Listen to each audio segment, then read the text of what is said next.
So hi everybody, welcome back if you've been here before, and if you're new here, my name is Eve. Now today's video is a bit different from my usual kind of makeup content. So recently I saw Steph Tom's video on saying how she's been struggling, and I know that a lot of people are feeling that way because of lockdown. So today I thought I would just sit down and share with you in my mental health journey. It's been a long and arduous journey, but I'm finally in a place now where I think that I can't get this scene right, I'm sorry, I'm a bit nervous. I'm finally in a place now where I think that I would like to share my story in the hopes that it could help some other person that's maybe struggling with some of the things that I have. So I do want to put a wee disclaimer or trigger warning that this video will talk about things like postnatal depression, it will talk about self-harm, it will talk about suicide attempts and really poor mental health and poor relationships. So if that's anything that would trigger you, then please don't watch the video. The last thing that I want to do is make anyone else feel upset or trigger them, or you know, I just want you all to be safe. But I just want to share my story in the hope that it might give someone a wee bit of hope that's maybe feeling a bit down and desperate and can't see any light at the end of the tunnel. And I want to share my story, tell you where I've been, where I am now, what got me there, in the hopes that it could help someone. So really my problems mainly started after I had my son, who's now 13. But looking back, when I had my psychiatry appointments and stuff, it wasn't, there was signs there that something was going on before it did. So ways that I maybe acted when I was a teenager at the time, maybe it just seemed like a teenage girl with no confidence, just acting up a bit. But looking back now, I can recognise them as signs that something was coming. But when I was young, I get drunk, I spent money, I would go out partying all night, not go home, just things like that, which I know that a lot of teenagers do. But looking back now, I can see a kind of pattern. I also dropped out of uni after a year and a half. I was in paediatric nursing, I really enjoyed it, but I dropped out. And then I got in a relationship with my son's dad, which wasn't a healthy relationship. And I was young, I was only 20, I think 20 when I got together with him, and he's changed a bit now. He has seen Kieran. So I don't want to talk too much, I don't want to drag him down too much either in this video, because he is building a relationship with my older son. So I don't want to say too much, but it was a very, very unhealthy relationship that I should have left, but didn't. So that was that. And then I ended up, my mum had a stroke and my big sister was up, and I don't go on with her, so I was staying at my boyfriend's quite a lot. I had other things on my mind. I wasn't taking my pill properly, and I ended up falling pregnant.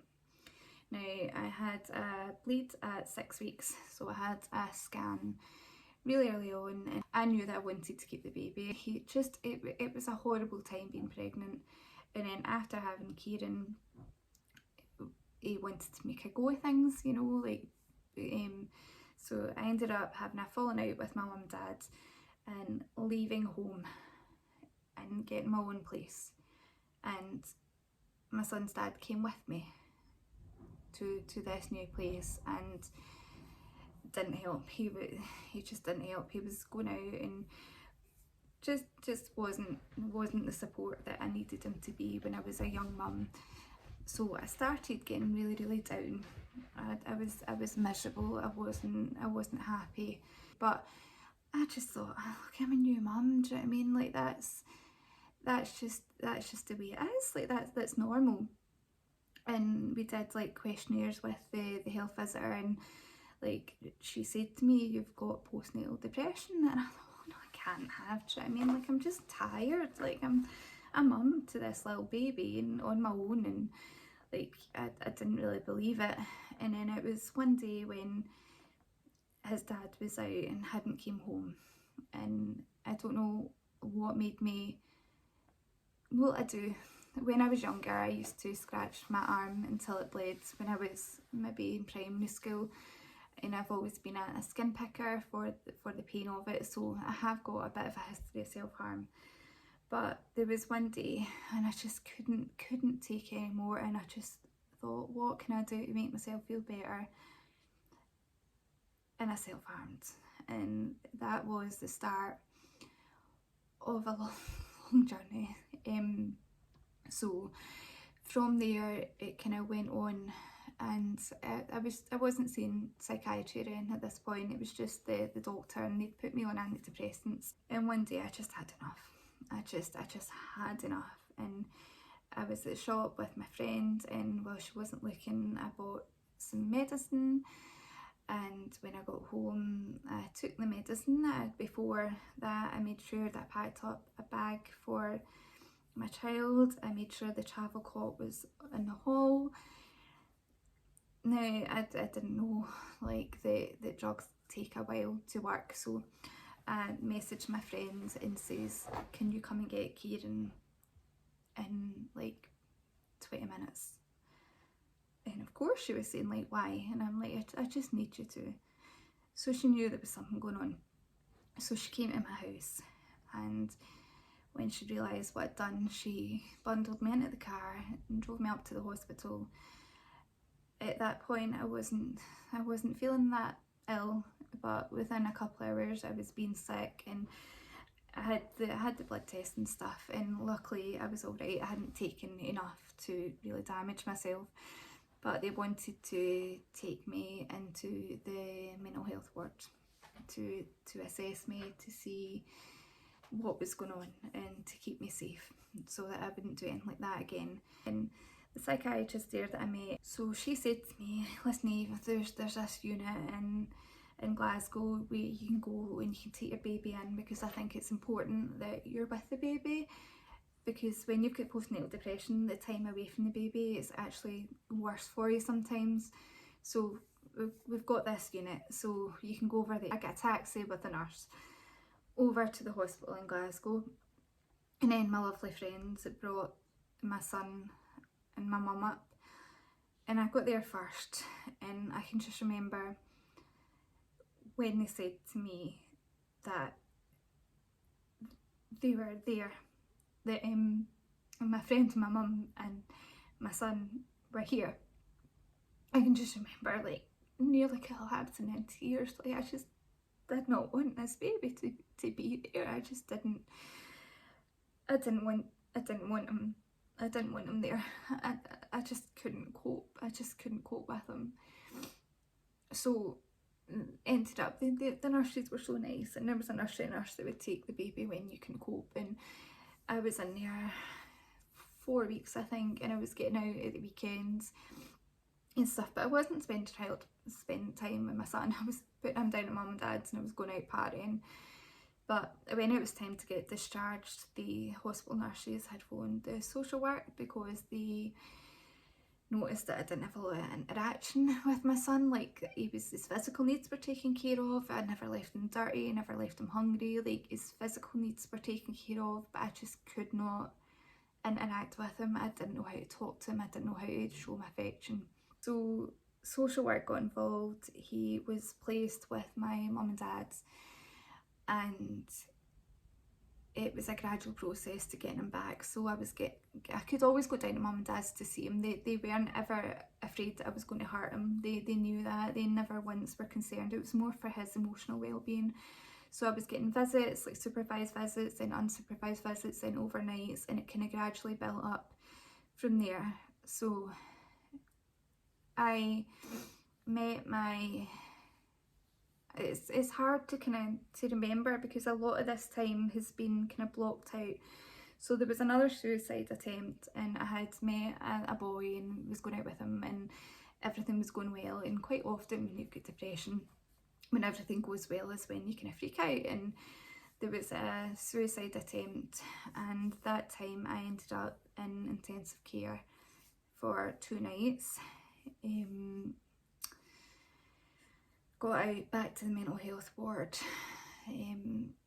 Got out again, self-harming all throughout this time.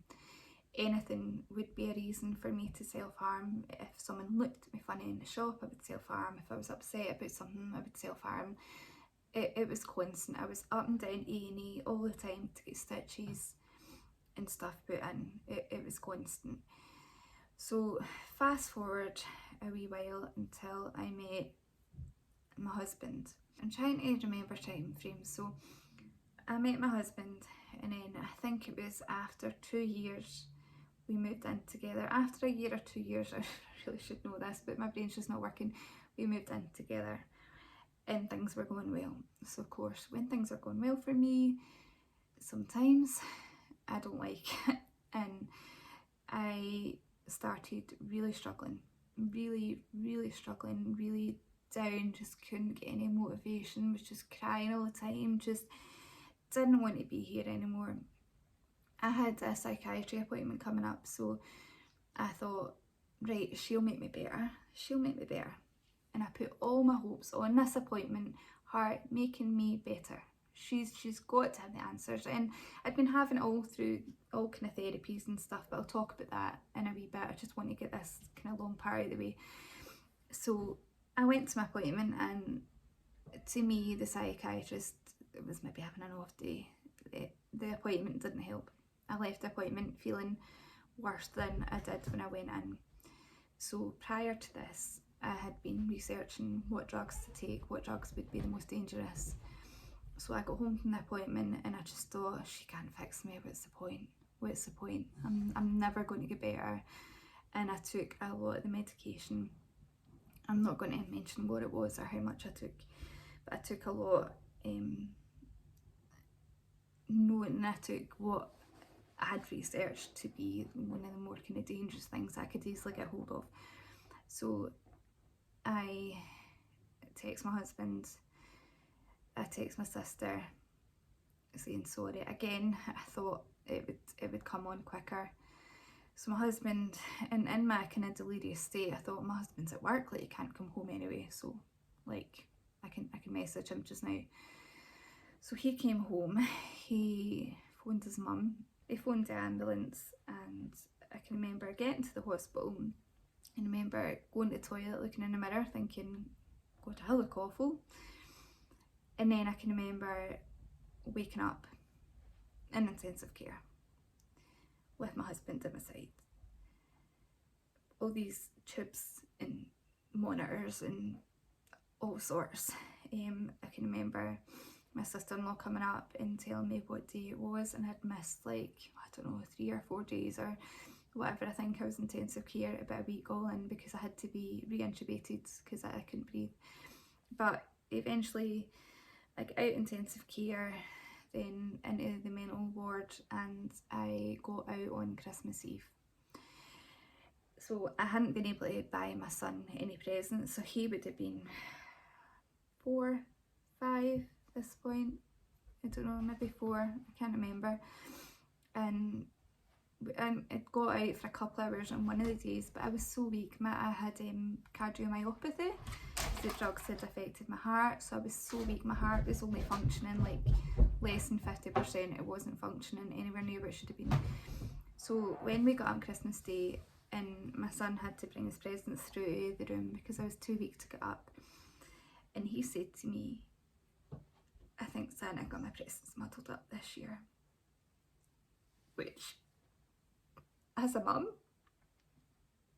oh, I can't even. So since then, that was the thing. So I thought, I have to get better for this wee boy and for this man who loved me so much. And I have to get better myself. I can't expect any magic pill to work. I tried a few different medications that hadn't worked. So at an appointment soon after that with the psychiatrist, because I had to keep going, and I had been doing some research, and there was times in all this time where my depression and anxiety were better. Not cured, but a lot better. But I was still acting certain ways. I was still acting certain ways that I couldn't understand why I was acting that way if I wasn't feeling that depressed anymore. So, which led me on to borderline personality disorder. Now, I know I've talked about depression and anxiety and postnatal depression, but they are slightly more understood conditions. But this part I want to focus on borderline personality disorder because to me it's one of the kind of more misunderstood and more taboo and less talked about things. So I had been doing my research at this appointment with my psychiatrist, and I'd changed psychiatrists a few times, but this was with the original one because things had changed. And I brought it up to her. So I said to her, do you think that it's possible that I could have borderline personality disorder? And these are the reasons why. I was impulsive in regards to sex. Not obviously when I met my husband, that changed, but in terms of sex, in terms of drinking, in terms of spending money, in terms of just going out and staying all night. I went through a phase where I thought there was a big group of people that were all working against me, so I thought my son's dad was part of it. I can remember messaging an ex-boyfriend asking if he was part of it. I thought there was this big secret organisation that was trying to bring me down, and my moods would go from 0 to 100 like in the space of seconds. I could be happy, then I could be miserable, and then seconds later I could be happy again. The unstable relationships that I had in the past, a few of these things kind of said to me, is it possible? And the fact that the medications weren't working, that this is what I could have. And she agreed with me. She says that I hit the nail on the head. Those were the exact words. She says that she didn't want to bring it up because sometimes a borderline personality disorder, or now they kind of call it emotional unstable disorder, can sometimes feel like you're a lost cause because it isn't as easily fixable. But what I'm going to do is I'm just going to stick my glasses on and just read you the symptoms of borderline personality disorder according to the NHS website. So the symptoms are classed into 4 main areas. So the first one is emotional instability. So you may experience a range of often intense negative emotions such as rage, sorrow, shame, panic, terror, long-term feelings of emptiness and loneliness. You have severe mood swings with over a short space of time. It's common for people with BPD to feel suicidal with despair and then feel reasonably positive a few hours later. Some people feel better in the morning and some in the evening. The pattern varies, but the key sign is that your mood swing in unpredictable ways. The second one is disturbed patterns of thinking, which is upsetting thoughts such as thinking you're a terrible person or feeling that you do not exist. You may not be sure of these thoughts and may seek reassurance that they're not true. Brief episodes of strange experiences such as hearing voices outside your head for minutes at a time, or prolonged episodes of abnormal experience where you might experience hallucinations and distressing beliefs that no one can talk you out of, such as believing your family are just secretly trying to kill you. So the next one is impulsive behaviour. So 2 main types of impulses: an impulse to self-harm, especially if you're feeling intensely sad and depressed. This impulse can lead to feeling suicidal and you may attempt suicide. A strong impulse to engage in reckless and irresponsible activities such as binge drinking, drug misuse, going on a spending or gambling spree, or having unprotected sex with strangers. And the other ones is an unstable relationship. So you may feel that other people abandon you when you most need them, or that they get too close and smother you. Can lead to intense feelings of anxiety and anger. You may make frantic attempts to prevent being alone, such as constantly texting or phoning a person, physically clinging on to that person, refusing to let go, making threats to harm or kill yourself if that person ever leaves you. Alternatively, you may feel that others are smothering, controlling or crowding you, which often also provokes intense fear and anger. You may then respond by acting in ways to make them go away, such as emotionally withdrawing, rejecting them or using verbal abuse. These 2 patterns may result in an unstable love-hate relationship with certain people. Many people with BPD seem to be stuck with a rigid black-white view of relationships. Either a relationship is perfect and that person is wonderful, or the relationship is doomed and that person is terrible. People with BPD seem unable or unwilling to accept any sort of grey area in their personal life and relationships. So that's the kind of main symptoms. Like I'll link some websites down below, such as the Charity Minds, which will provide more information on BPD. So once I got the diagnosis, it was like it was difficult because I knew that it wasn't easily treated. I'll go on to the treatments, but later on. But there's different causes and stuff as well. I mean, I would advise you to go and do some research if it's something that you think you may be suffering from or you're interested. So treatments for BPD is mainly psychotherapy. So DBT, dialectical behaviour therapy, is meant to be good. It wasn't offered in my area at the time. I got mindfulness, which was good, in CBT, and compassionate mind training, I think it was. So self-harming was one of the hardest things to stop, and the suicidal thoughts, because that was my coping mechanism. So see, when all that happened with the big overdose, when you take away someone's backup, in my head I always thought, if it gets too bad, you know, like when you take that away, it can actually make you feel worse because you don't have that safety net there to fall back on almost. So what helped me was taking part in my therapy. I had a lovely psychologist who was so good. She helped me more than I probably let her know. My husband, seeing what I was doing to him, seeing what I was doing to my kids. No kids should need to see their mum crying, shaking in a corner. No kids should see their mum just zoning out and just not being there at all. Do you know what I mean? So that was the things. Also trying to get a routine. So I ended up coming across something. It was this kind of Roots into Work. So it was this programme for people that were disadvantaged in some way or another to finding work. And through that I did my SVQ 3 in health and social care, which it was the kind of main thing to stopping my self-harm, because I was working in a care home and I was so ashamed of my scars. Back then, like, I would go out in like 25-degree heat wearing long sleeves. I would never show them. Even when I wasn't actively self-harming anymore, I felt so much shame and embarrassment, and I hated the pity that you would get and things like that. So starting working in a care home, I couldn't self-harm anymore because I couldn't, because I worked in healthcare. And then after that finished, I got a job in theatres and plastic surgery, and I believe that job possibly saved my life. Like,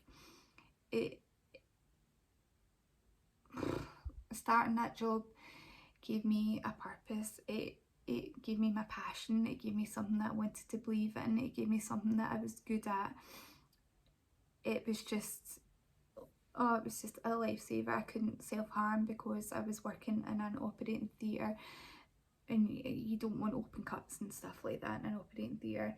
But throughout this time, my BPD symptoms were still there. I was still going out drinking. I was still sometimes having to get ambulances at the end of the night because I was so drunk. I ended up with hypothermia one night because I passed out on the way home and then woke up in a hospital, like fluids and really quite poorly. All this was kind of going on, and we get married, and my mood dipped after that because that took all my mind. But I was so glad to be married, that's not what I'm saying. this video is going to be so long. So the turning point for me, when I realised that my mental health was better than I thought it would be, was when me and my husband, we lost the baby. It was a miscarriage. I thought I was 12 weeks pregnant. Baby was only 8. And that kind of thing destroys you. There's no other way to put it. It destroys you. We tried for a baby for years and it hadn't worked. And we eventually get pregnant and then to lose this baby. But I get through it. I didn't cope very well for the first few weeks, but I get through it. And see, if that happened like 4 years before, it would have ended me. It would have killed me. But I got through it because of my husband, because of all the support and love and everything that I got. I get through it. I was then very lucky to fall pregnant again very quickly, and in that pregnancy my anxiety really took off. Like, you can imagine, like, being pregnant after losing a baby, it's a miracle, but it's hard. I can talk about all that in another video if that's interesting to you, because I think that's another thing that's maybe important to talk about. So I went back onto my medication while I was pregnant. It was a big weighing up between myself and my psychiatrist. It was like prenatal psychiatrist, on whether the risks were worth it, but they were. So I had the baby and I was so worried that I was going to get unwell again. If you've had postnatal depression, it's got such a high chance of reoccurrence, but it doesn't always, and it didn't come back for me. I'm not going to say I didn't struggle. I did. Like, having a baby is hard. Like, it's so difficult. It's lonely and it's boring and you're knackered and it's wonderful and it's amazing and it's crazy. It's everything all at the same time. But I didn't get unwell again, and there was times when I thought I was, but I didn't. I didn't. And it made me feel awful in a way, because it seeing all these moments with the wee one made me realise how much I missed out on with my older boy. But I didn't get unwell again, and now, where am I now? So now I am doing a university course in operating department practice. So I'm training to be an ODP, who's someone that works in anaesthetics, recovery and scrubs and theatre. I'm coping with that. I'm coping with being a mum and a wife and a zookeeper. Like, this house is crazy. I'm coping with all that, and there's times, especially through lockdown, where I struggled. I considered going back onto my medication many times. I really struggled, but again, I get through it. I get through lockdown. I get through lockdown in a house with 2 kids. I get through it, and now I'm doing my uni course, which I love. I'm doing pretty well at it. I think I do struggle with my confidence at placement, especially going back after lockdown. My mentor noted that my confidence had hit rock bottom, but I think that's natural, and we are working on building that up. My anxiety is still there. I still sometimes don't want to leave the house if I don't have to. I still worry about things. I obsess about things. Anxiety is there. It's never going to go away. My BPD is largely under control. I still spend a lot of money, and it causes a lot of arguments in the house.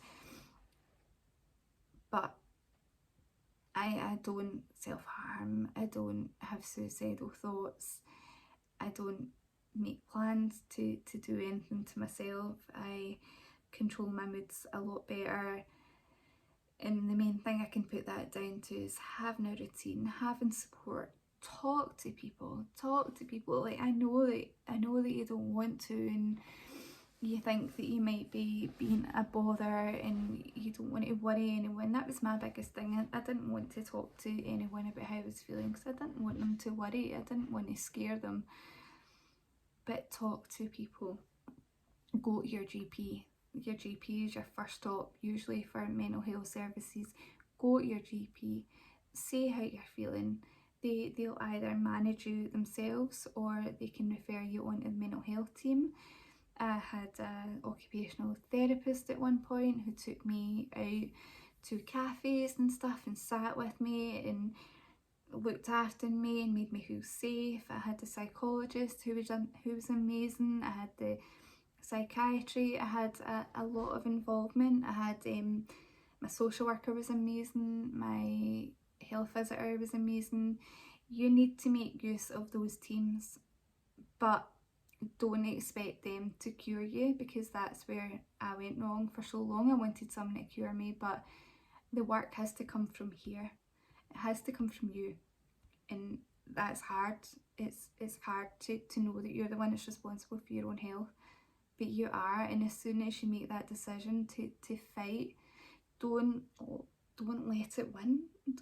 Don't, because if I had let it win, I would be missing out on my kids, my husband, my cat, my dog, my uni, my work that I loved. I never thought any of that would be possible, and I've achieved it. So yeah. So I know this video is probably a bit long and rambling and a bit all over the place, and I could have went into depth and so much more. If you want me to go into more depth on postnatal depression, then just let me know, because that is a huge topic. It's just that part is quite hard for me to talk about. If you want me to share my miscarriage story about losing the baby, then I know that's a really sensitive topic, but again, it's one that's not talked about.